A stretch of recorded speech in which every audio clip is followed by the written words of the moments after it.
Vladimir Poutine affirme avoir évité une effusion de sang lors de la rébellion avortée du groupe Wagner. Dans un discours télé à la Nation hier soir, le maître du Kremlin se pose clairement en garant de la paix en Russie. 48 heures après le putsch raté du groupe paramilitaire, Vladimir Poutine propose à ses combattants de faire des choix désormais, signer un contrat avec le ministère de la Défense, rentrer chez eux ou s'exiler au Bélarus.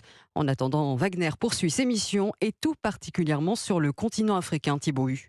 Oui, c'est ce qu'a souligné le chef de la diplomatie russe, Sergueï Lavrov. Une annonce confirmée par un haut responsable de la présidence en Centrafrique, un pays où Wagner officie depuis 2018.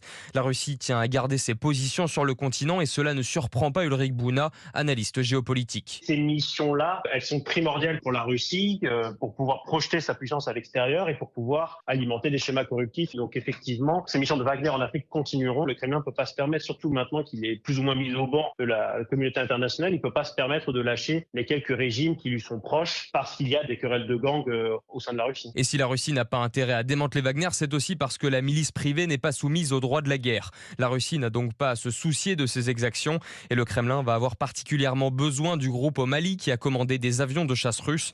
La livraison est prévue dans les prochaines semaines et les appareils seront pilotés par des hommes de Wagner.